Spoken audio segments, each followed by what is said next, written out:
Good morning all of you. तो मैंने आपको हिंदी मीडियम का जो 12th क्लास का सिलेबस है वो मैंने आपको बता दिया था।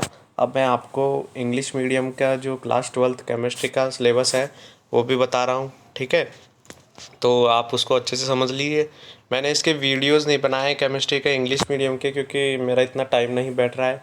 लेकिन फिर भी आप कम से कम सिलेबस तो आइडिया लगा ही सकते हैं ना बच्चों की हेल्प के लिए। इसलिए मैंने बहुत सारे बच्चों के मैसेज भी आए थे कि सर आप इंग्लिश मीडियम का भी सिलेबस के बता दो कि भाई कितना रिड्यूस हुआ है, कौन कौन से टॉपिक हटे हैं। तो उस हिसाब से मैं अब उसका बना रहा हूँ, ठीक है। तो आप इसको अच्छे से देख लेना। तो इसके अंदर जो आपका क्लास 12th केमिस्ट्री का है उसके अंदर जो पहला नंबर का चैप्टर है सॉलिड स्टेट, उसके अंदर आपके कौन कौन से टॉपिक हटे हैं। एक तो electromagnetic and dielectric properties of solids, ठीक है। जो ये लास्ट के टॉपिक्स हैं वो आपके हटा दिए गए हैं, ठीक है। चैप्टर 2 है आपका सॉल्यूशन। सॉल्यूशन चैप्टर के अंदर आपका abnormal molecular weight and want of factor, ये भी आपके लास्ट के टॉपिक है। सॉल्यूशन जो चैप्टर है आपका सेकंड नंबर का, उसके अंदर से भी ये दोनों टॉपिक हटा दिए गए हैं, ठीक है। तीसरा चैप्टर है आपका इलेक्ट्रोकेमिस्ट्री। इलेक्ट्रोकेमिस्ट्री के अंदर आपके electrolytes, electrolysis and laws of electrolysis, electrolytic cell, electrochemical cell, Daniell cell, primary and secondary cell and fuel cell. ये मुझे समझ में नहीं आ रहा कि ये सारे इतने ज़्यादा इंपॉर्टेंट टॉपिक है, क्योंकि पूरा का पूरा जो चैप्टर है वो इन्हीं टॉपिक पे बेस्ड है। फिर भी इन्हें हटा दिया गया है, पता नहीं क्यों। लेकिन ये बहुत ज़्यादा इंपॉर्टेंट है, तो आपको ये पढ़ने ही पड़ेंगे अगर आपको चैप्टर्स के आगे के क्वेश्चंस करने हैं। तो अगर आपको पूरे चैप्टर की नॉलेज होनी चाहिए तो आपको ये वाला टॉपिक तो आपको पढ़ने ही पड़ेंगे, ठीक है। लेकिन फिर भी इनको हटा दिया गया है, मुझे समझ में नहीं आ रहा क्यों। तो आप टिक लगा लेना कि भाई ये टॉपिक आपको नहीं पढ़ने, ठीक है। और उसके बाद में है चैप्टर नंबर 4। वैसे तो मैं बोलूँगा क्योंकि आपको पढ़ने ही पड़ेंगे, क्योंकि ये टॉपिक्स हैं जो इतने ज़्यादा इंपॉर्टेंट है क्योंकि पूरा का पूरा चैप्टर ही इनके ऊपर बेस है, ठीक है। फिर भी मेरा काम बताने का है तो मैं आपको बता रहा हूँ। चैप्टर नंबर 4 है केमिकल काइनेटिक्स। इसके अंदर है effect of temperature on the rate reaction, activation energy, Arrhenius energy, theories of reaction rate, collision and transition state of theories. तो केमिकल काइनेटिक्स के अंदर ये टॉपिक आप आगे कहीं भी पढ़ाई करोगे तो उसके अंदर तो आपके आ जाएंगे, इसलिए शायद इन्होंने अभी हटा दिया कि आपके इतनी ज़्यादा यूज़ नहीं है। तो आप फर्दर जैसे बीएससी करोगे या कुछ भी करोगे तो उसके अंदर आपके ये टॉपिक आ जाएंगे, ठीक है। तो 4th चैप्टर का बता दिया मैंने। अब है 5th chapter surface chemistry. Surface chemistry के अंदर आपके जो टॉपिक हटे हैं वो है catalysis and type of catalysis, important properties of solid catalysis, enzyme catalysis and it's mechanism, emulsion and there types, ठीक है। ये टॉपिक हैं, ये भी मोस्टली कुछ कुछ बीच के अंदर से भी हैं और कुछ पीछे की साइड भी हैं चैप्टर के, वो इसमें से हटा दिए गए हैं, ठीक है। अब है 6th चैप्टर। 6th चैप्टर है principle and process of isolation of element.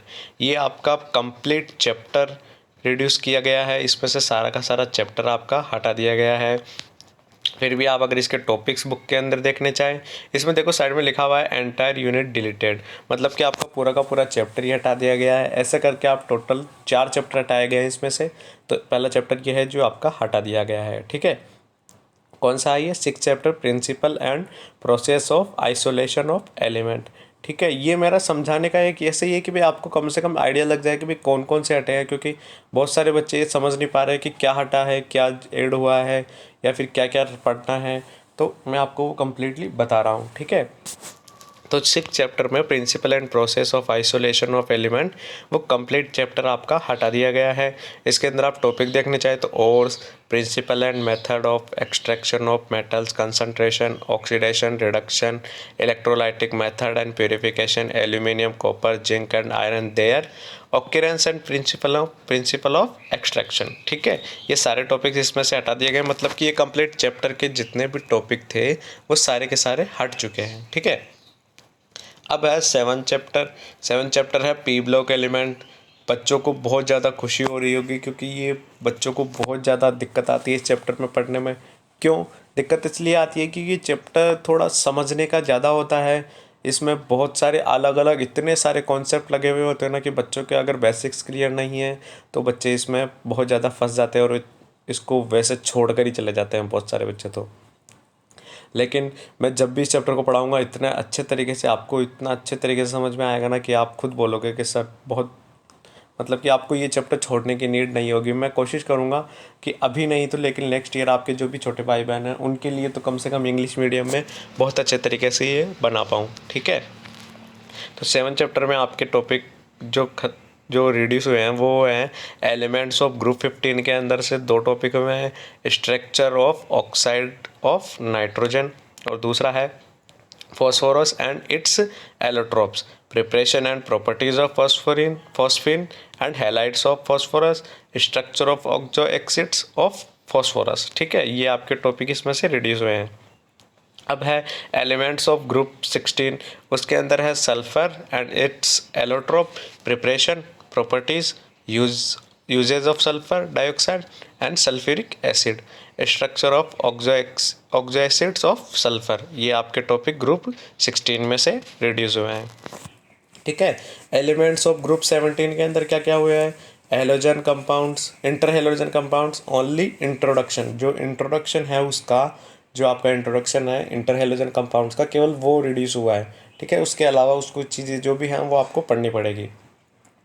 फिर है structure of oxo acids of halogen, ठीक है, वो भी आपका रिड्यूस हुआ है। फिर है ग्रुप एलिमेंट्स ऑफ ग्रुप 18 के अंदर है कंपाउंड्स ऑफ जिनोन, जिनोन के जितने भी कंपाउंड हैं उनके बारे में आपको पढ़ने की ज़रूरत नहीं है। अब है चैप्टर 8, चैप्टर 8 के अंदर है D and F block element, उसके अंदर सेकंड है एफ ब्लॉक एलिमेंट, उसके अंदर है chemical reactivity, comparison of lanthanide and actinides, ठीक है। ए ब्लॉक एलिमेंट के अंदर जो केमिकल रिएक्टिविटी है ए ब्लॉक एलिमेंट की और जो उनका कंपैरिजन है लैंथेनाइड एंड एक्टेनाइड्स का, वो आपको नहीं पढ़ना है, ठीक है। आप इन टॉपिक्स को सीधा बुक में जाके टॉपिक्स हैं सीधे के सीधे वो टिक लगाइए और वो आपको नहीं पढ़ने हैं। फिर है 9th चैप्टर कोऑर्डिनेशन कंपाउंड, इसके अंदर आपको isomerism, qualitative analysis and importance of coordination compounds in biosystem, जो आपके बायोसिस्टम के अंदर जो भी इन कोऑर्डिनेशन कंपाउंड्स का जो जो यूजेस है, ये आपके वैसे देखे जाए तो आपके नीट और अगर IIT JEE की तैयारी कर रहे हो तो उसके अंदर आपके one of the most topic माना जाता है। ये इसमें से बहुत क्वेश्चन आते हैं, ठीक है। नीट के अंदर तो आप और भी ज़्यादा मान सकते हो क्योंकि ये आपके बायोसिस्टम से रिलेटेड हो गया, तो उसके अंदर आपके जो जो मेटल्स होती है कोऑर्डिनेशन कंपाउंड्स वो आपके कितने ज़्यादा यूजेस है। तो आपको अगर उसकी तैयारी के लिए सोच रहे हो तो आप जितने भी टॉपिक ये पूरा का पूरा हटाया गया है वो आपके लिए तो कुछ भी नहीं हटाए, आपको पूरे पढ़ने पड़ेंगे, ठीक है। लेकिन आप अगर केवल 12th के लिए देख रहे हो तो आपके ये टॉपिक्स हटा दिए गए हैं।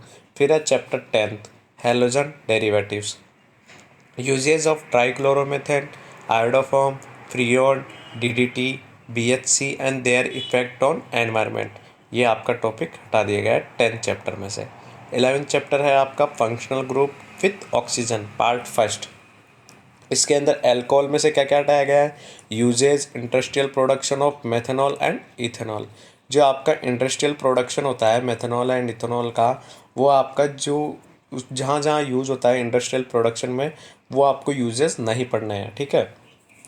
फिर है आपका 13 चैप्टर, 13 चैप्टर कौन सा है आपका, organic compounds containing functional group with nitrogen. इसमें देखो 12th चैप्टर नहीं लिखा हुआ है, मतलब कि आपका 12th चैप्टर पूरा का पूरा होगा, उसमें से कुछ भी नहीं हटाया गया है, ठीक है।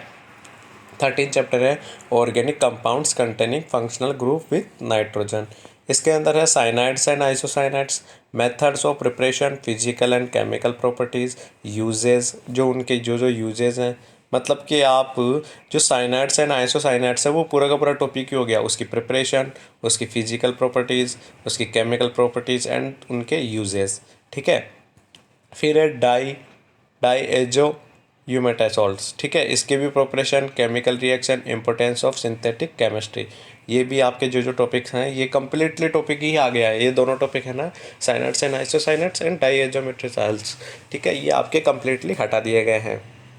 फिर है चैप्टर नंबर 14, ये अभी आपका पूरा का पूरा चैप्टर डिलीटेड, देखो साइड में लिखा हुआ है एंटायर यूनिट डिलीटेड, ये आपका कंप्लीट चैप्टर रिड्यूस कर दिया गया है, ठीक है। ये आप खुश हो जाओ क्योंकि आपके चैप्टर 1 तो ऊपर कौन सा वाला चैप्टर था, वो चैप्टर नंबर 6 कम्प्लीटली हटा दिया गया है और चैप्टर नंबर 14 भी कम्प्लीटली हटा दिया गया है।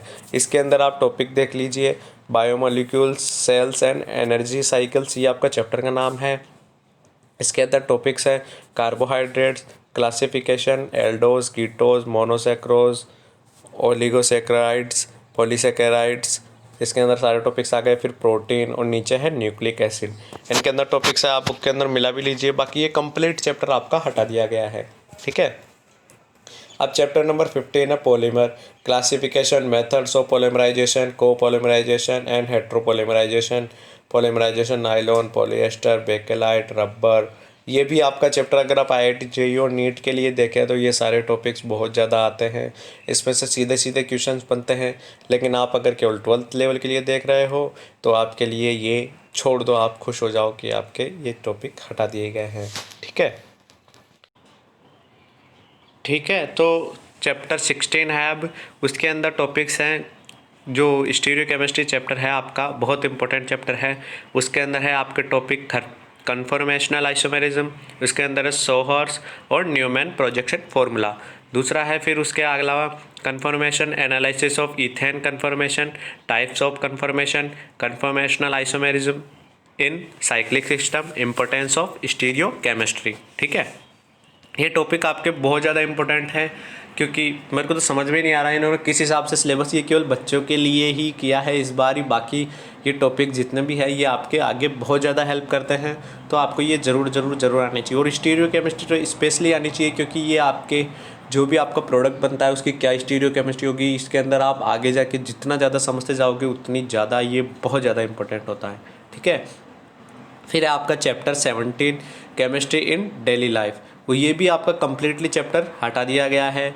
इसके अंदर आपके जो भी टॉपिक्स है medicine and chemistry in human health, enzymatic biology, antibiotic, ये dyes chemical in food, detergent, insect, ये सारे जो भी टॉपिक्स है ये आपके हटा दिए गए हैं। कुल मिला के आपके chapter number 17, chapter number 15, chapter number 14 और चैप्टर नंबर 6, ये आपके 4 चैप्टर तो कम्प्लीटली हटा दिए गए हैं। और उसके अलावा जो जो टॉपिक हटाए गए हैं वो मैंने आपको बता दिए हैं, ठीक है। अब मैं आपको बताता हूँ कि आपके प्रैक्टिकल, ये तो आपके प्रैक्टिकल जो स्कूल या जहाँ पे आप पढ़ते हो उसके जो टीचर्स हैं उन पर डिपेंड करता है कि वो आपके कौन कौन से टॉपिक्स हैं। फिर भी इन्होंने इनके हिसाब से जो है ये एसिड रेडिकल, जो quantitative analysis of mixing of inorganic salt, preparation of organic compound, content based experiment, ये सारे जो भी टॉपिक्स हैं ये आपके हटा दिए गए हैं, ठीक है। अब जो आपका पेपर होगा वो कितने 3.5 घंटे 3.25 घंटे का होता है, 3.15 आवर्स, ठीक है। और इसमें 4 प्रैक्टिकल होंगे। टोटल कितने थ्योरी जो पेपर होगा वो आपका 56 मार्क्स का होगा और प्रैक्टिकल आपका 30 मार्क्स का होगा। और जो आपके सेशनल मार्क्स होते हैं वो 14 नंबर के, जो कि स्कूल की साइड से जाते हैं। इस मतलब सेम पैटर्न ही है जो आपका हर बार का होता है, वही 70 मार्क्स तो आपके थ्योरी के हो जाएंगे ऐसे करके, और प्रैक्टिकल्स के 30 मार्क्स, तो आपको टोटल 100 मार्क्स का हो जाएगा, ठीक है। अब आपके जो जो टॉपिक्स हैं वो लिखा हुआ है आगे, इसकी आपके कंप्लीट PDF मिलेगी आपको, ठीक है। तो आप उसकी टेंशन ना लीजिए, आपको कंप्लीट PDF मिलेगी, आप उसके अंदर अच्छे से टॉपिक देखिए, आपकी बुक के अंदर मिलाइए और फिर कीजिए, ठीक है। आप जो जो टॉपिक नहीं है उनको हटा दीजिए और जो जो है उनको लगा लीजिए, फिर उसी हिसाब से आप अपने 12th की तैयारी कीजिए। और अब तो टाइम भी कम ही बचा है, तो आपको पढ़ाई अच्छे से कर देनी चाहिए, ठीक है। अब आपका सॉलिड स्टेट है, उसके अंदर देखो ये टॉपिक्स जो जो लिखे हुए हैं, classification of solids on the basis of different bond force, molecule, ionic, covalent, metallic, crystalline, non crystalline solid, lattice and unit cell, calculation of density of unit cell, CP, voids, number of atoms in unit cell, infection of defects in solid, मतलब कि जहाँ defects आए हैं वहाँ तक आपको completely पढ़ाया गया। और लास्ट के 2 टॉपिक हैं वो आपके हटा दिए गए हैं। अब इनके मार्क्स भी दे रखे हैं कि मार्क्स कितने कितने मार्क्स का आएगा। सॉलिड स्टेट चैप्टर आपका 4 मार्क्स का है। सॉल्यूशन, या अब इनके टॉपिक आप इनमें से देख लेना, मैं आपको PDF अपलोड करा दूंगा कि कौन कौन से टॉपिक है। मैंने जो जो हटाया है वो बता दिया है, ठीक है। तो सॉल्यूशन आपका 4 मार्क्स का है, इलेक्ट्रोकेमिस्ट्री आपका 5 मार्क्स का है, केमिकल काइनेटिक्स भी 5 मार्क्स का है, सरफेस केमिस्ट्री भी 5 मार्क्स का है। वो 6 चैप्टर आपका हटा ही दिया गया है। P ब्लॉक के अंदर से आपके हर ग्रुप में थोड़ा हटा दिया गया था, तो उसके अंदर आपके फिर भी ये 5 मार्क्स का है। D and F block 4 marks का है, और कोऑर्डिनेशन केमिस्ट्री आपका 4 मार्क्स का है। हैलोजन डेरिवेटिव्स भी आपका 5 मार्क्स का है, ठीक है। फिर है फंक्शनल ग्रुप का पार्ट फर्स्ट है वो आपका 5 मार्क्स का है, और जो आपका functional group with oxygen second part है वो आपका 4 मार्क्स का है। फिर organic compound containing functional group with nitrogen, ये आपका 3 मार्क्स का है। फिर है स्टीरियो केमिस्ट्री, ये भी आपका 3 मार्क्स का है, ठीक है। तो ये आपका यहाँ तक का पूरा कम्प्लीटली 56 मार्क्स का हो जाएगा ऐसा करके, तो वो आपका थ्योरी पेपर हो गया, ठीक है। अब है केमिस्ट्री प्रैक्टिकल्स जो जो आपके आएंगे, जो जो आपको रिकॉर्ड बनाना पड़ेंगे, वो है volumetric analysis, double titration, qualitative analysis of mixture of inorganic salt. इनके अंदर सारे दे रखे हैं, ये आपके स्कूल के टीचर के ऊपर डिपेंड करता है वो किस हिसाब से करवाते हैं, ठीक है। तो ऐसे करके फिर नीचे और लिखा हुआ है identification of functional group of organic salt और content based experiment record viva, ऐसे करके आपके 30 मार्क्स का ये पूरा हो जाएगा। और फिर और वहाँ से कितना 56 मार्क्स का और 14 नंबर आपके स्कूल की साइड से जाएंगे, तो वो आपके करके ऐसे 100 मार्क्स का पूरा पेपर हो जाएगा। मतलब कि थ्योरी पेपर आपका 56 मार्क्स का है, ठीक है। तो ये मैंने आपको कम्प्लीटली बता दिया है, अब आप इसको अच्छे से देख लेना, ठीक है। और अगर वीडियो अच्छा लगे तो लाइक शेयर और सब्सक्राइब ज़रूर करें। तो वीडियो देखने के लिए थैंक यू।